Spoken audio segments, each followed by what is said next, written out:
আসসালামু আলাইকুম রহমতুল্লাহি ওবরকাতুহু। সম্মানিত দর্শক, অতি সম্প্রতি বিবিসি বাংলা শেখ হাসিনার দেশে ফেরত আসা নিয়ে একটি কন্টেন্ট তৈরি করেছে। শিরোনামটি ছিল এরকম যে শেখ হাসিনার দেশে ফেরা, তিনি চাইলে কি বাংলাদেশে আসতে পারবেন কি পারবেন না। এই যে কন্টেন্টটি, সেই কন্টেন্টটি আমি শুধুমাত্র হেডলাইনটা দেখেছি। ইন ডিটেলস ভিতরে আসলে ওটা আমি শুনিনি। শুনিনি এই কারণে যে আমরা যারা এই মুহূর্তে কন্টেন্ট তৈরি করছি, সে তুলনায় বিবিসি বলেন বা অন্যান্য পত্রপত্রিকাগুলো বলেন, সেখানে যারা কন্টেন্ট তৈরি করছেন তারা সবাই আমাদের ছোট ভাই বা বোনের মতো করে। কাজেই এই বর্তমান জামানাতে সেটা বাংলাদেশের সেই প্রথম আলো হোক, ডেইলি স্টার হোক, বিবিসি হোক, ভারতের আনন্দবাজার হোক, মানে যারাই কন্টেন্ট তৈরি করেন, কন্টেন্টের ধরন দেখি আমরা অনেকে বুঝতে পারি যে আসলে সেখানে তারা আসলে কী বলতে চাচ্ছে। এখানে একটা বিষয় আপনাদেরকে বলা আবশ্যক। আমরা যারা এই কন্টেন্ট তৈরি করি, আমাদের মূল যে উদ্দেশ্যটা, যারাই তৈরি করি, সেই উদ্দেশ্যটা থাকে যে আমাদের যারা দর্শক রয়েছেন, শ্রোতা রয়েছেন, তারা আসলে কী শুনতে চান, কী শুনতে পছন্দ করেন, ওটার উপর নির্ভর করে যারা এই কন্টেন্ট তারা ক্রিয়েট করেন। যেমন আমার খুব ইচ্ছা ছিল, ভীষণ রকম ইচ্ছা ছিল যে যদি আমার এই ইউটিউব যে পেজটি রয়েছে এখানে 1 মিলিয়ন আপনার পূর্ণ হয়। আমার একটা নিয়ত ছিল যে 1 মিলিয়ন পূর্ণ হলে আমি এই সমস্ত কন্টেন্ট তৈরি করব না। আমি দার্শনিকতা নিয়ে, তারপর অনেকটা যাকে বলা হয় জীবনের সফলতা, ব্যর্থতা, যে বিষয়গুলো আমি সফল হয়েছি বা আমি ব্যর্থ হয়েছি, যেগুলো আপনার জন্য বা অন্য কোনো দর্শকদের জন্য প্রয়োজন হবে। এরপর ধর্মকর্ম, ঈমান, ইয়াকিন, আমল, যেগুলো নিয়ে আমি মূলত বহু বছর সাধনা করেছি, প্র্যাকটিস করেছি, মানে আমল করেছি।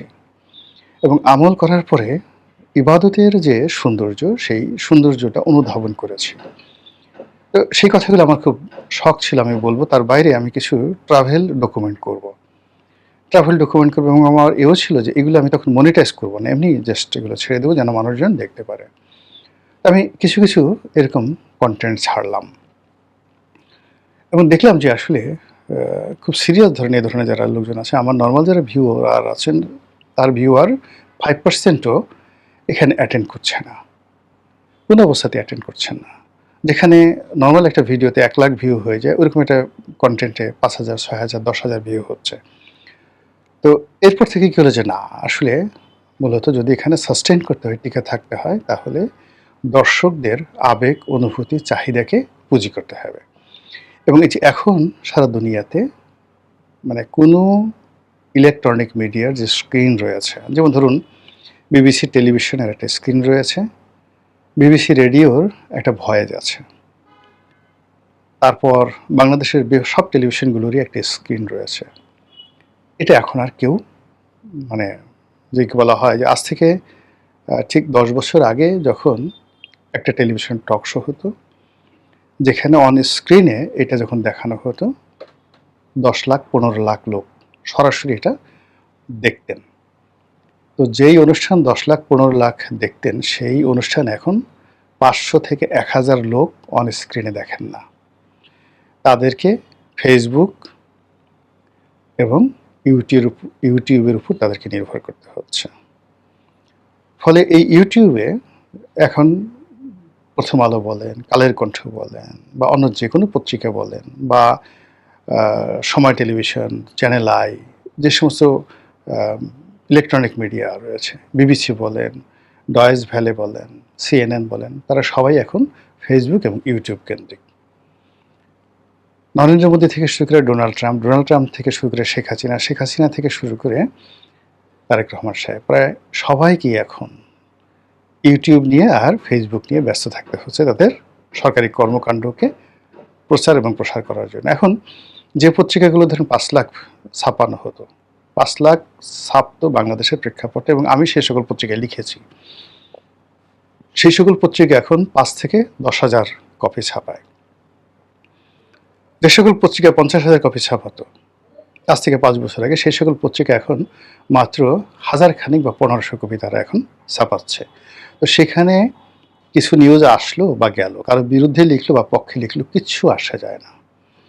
কিন্তু আপনি দেখেন এই যে আমি ইউটিউব করছি, সেই ইউটিউবের কনটেন্টগুলো যখন আমি ফেসবুকে দিচ্ছি, ২৮ দিনে আমার শুধুমাত্র প্রোফাইলই এটা শো করছে ১০ কোটি বার বা ১০ কোটি মানে মানুষ তো আর ১০ কোটি হয় না। মানে হয়তো দেখা গেল যে ৫০ লাখ মানুষ ১০ বার ২০ বার করে দেখে ১০ কোটি বার শুধুমাত্র আমার প্রোফাইলে এই মানে 100 মিলিয়ন মানুষ ফেসবুকে আমার এই পেজে আমার কন্টেন্টগুলো দেখছেন।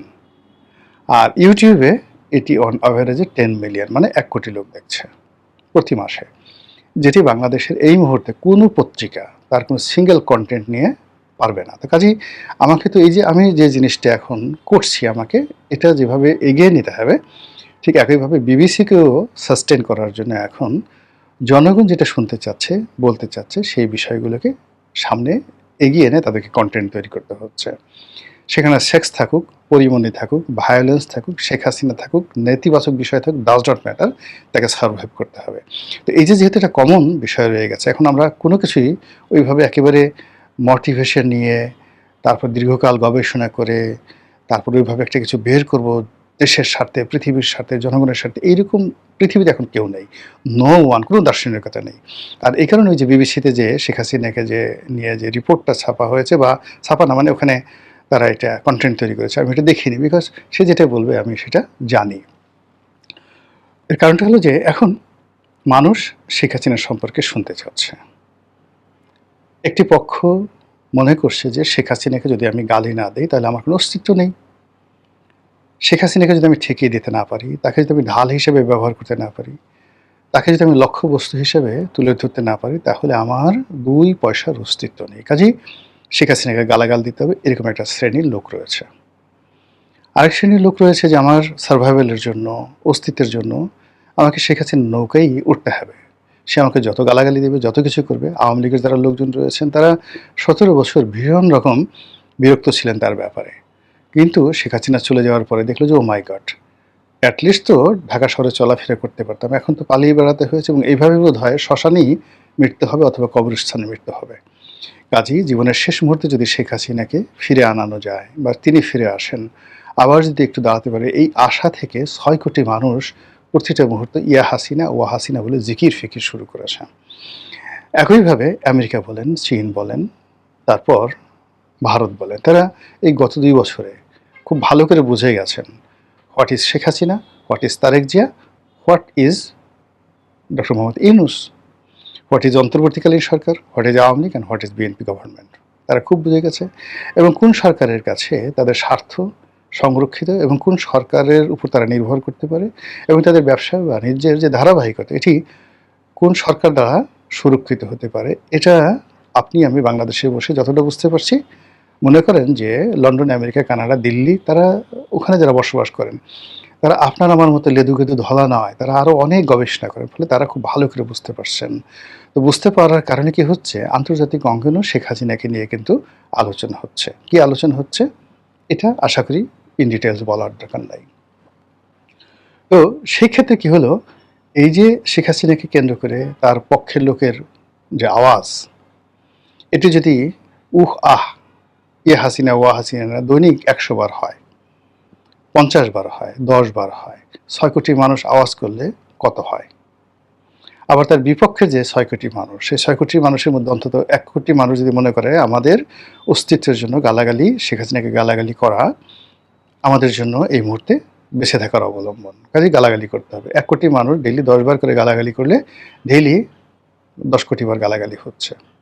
ফলে এই বাংলাদেশে সেই টেকনাফ থেকে তেঁতুলিয়া পর্যন্ত শেখ হাসিনা বিরোধী ৬ কোটি মানুষের মধ্যে ১ কোটি মানুষ তাকে গালাগাল করছে, বাকি গালাগালি করছে না, মনে মনে চিন্তা ভাবনা করছে করবে কি করবে না, বা আচ্ছা ঠিক আছে সে তো নাই, রিল্যাক্স। কিন্তু ১ কোটি লোক খুব যাকে বলা হয় একেবারে রেজিস্ট অবস্থায় তারা এই গালাগালিকে পেশা হিসেবে নিয়েছে, আর ৬ কোটি লোক তাদের বেঁচে থাকার অবলম্বন হিসেবে দীর্ঘশ্বাস ছাড়ছে ইয়া হাসিনা ওয়া হাসিনা। ফলে আপনি চিন্তা করেন কত শত কোটি বার প্রতিদিন শেখ হাসিনার নাম আলোচিত হচ্ছে। এই আলোচনার মধ্যেই যখন আমরা কনটেন্ট তৈরি করি, বিবিসি কনটেন্ট তৈরি করে, তখনই ওই যে প্রতিপক্ষ ১ কোটি লোক তারা দেখে যে রনি সাহেব কি বলল? তার পক্ষের কোনো যুক্তি আছে কিনা, বিপক্ষের কোনো যুক্তি আছে কিনা, বিবিসি কি বলল? বা ওই যে শেখ হাসিনার ৬ কোটি লোক আছে তারা খুঁজতে থাকে সে কি বলল? আর এটা বলার সঙ্গে, সঙ্গে পুরো মিডিয়াতে এটার একটা ইলেকট্রনিক মিডিয়াতে এটা একটা ট্রেন্ডিং শুরু হয়ে যায়। আপনি শেখ হাসিনা লিখে কোনো একটা জিনিস দেওয়ার সাথে, সাথে সেটা ট্রেন্ডিং হয়ে যাচ্ছে। এই কারণে বিবিসি এই শেখ হাসিনাকে নিয়ে প্রতিবেদন, বারবার প্রতিবেদন বা আমরা বারবার কনটেন্ট তৈরি করতে বাধ্য হচ্ছি। এখন প্রসঙ্গে আসি। ডিসেম্বর মাসে তিনি যেটা বিবিসি বলছে, সেটা আমি বলি যে তিনি ইচ্ছা করলে আসতে পারবেন? যে না ঠিক আছে আমি ইচ্ছামতো ঢুকে যাব। তারপরে আ তার বাংলাদেশে গিয়ে আমি বিচার মোকাবেলা করব। ইতিবাচক অর্থে একেবারে সরাসরি আমি এয়ারপোর্টে আসলাম বা সীমান্তে আসলাম লোকজন সহকারে, বিদেশি সাংবাদিক সহকারে বিসমিল্লাহ বলে আল্লাহু আকবার বলে ঢুকে গেলাম। এটা আমার মাতৃভূমি। যেভাবে তিনি ১৯৮১ সালে এসেছেন, যেভাবে তার পিতা এসেছেন, যেভাবে তারেক রহমান সাহেব এসেছেন, সেভাবে কি শেখ হাসিনা আসতে পারবেন? প্রথমত ইন জেনারেল যদি ধরেন তাহলে এটা সম্ভব নয়। একেবারে সম্ভব না। এটা উনি আসতে পারবেন না। তাহলে কি তিনি আদৌ আসতে পারবেন? হ্যাঁ, উনি আসতে পারবেন। উনি আসতে পারবেন আমরা যেভাবে কল্পনা করছি, ইভেন উনি যেভাবে কল্পনা করছেন সেভাবে নয়। উনি যদি বাংলাদেশে আসেন, সে আসার পেছনে দিল্লির হাত থাকবে, সে আসার পেছনে ওয়াশিংটনের হাত থাকবে, সে আসার পেছনে বেইজিংয়ের গ্রিন সিগন্যাল থাকবে, সে আসার পেছনে সরকারের অসহায়তা থাকবে অথবা সরকারের একটা গ্রিন সিগন্যাল থাকবে। এই সমন্বয়গুলো না হলে তার ডিসেম্বর মাসে আসা বা ইভেন অনেকে বলে সেপ্টেম্বর মাসে তিনি আসতে পারেন, কোনো আশাটাই হয়তো সম্ভব হবে না। আবার তিনি যদি আসেন তাহলে সেই আশাটা মানে এদেশের রাজনীতিতে রীতিমতো একটা সুনামি বয়ে নিয়ে আসবে।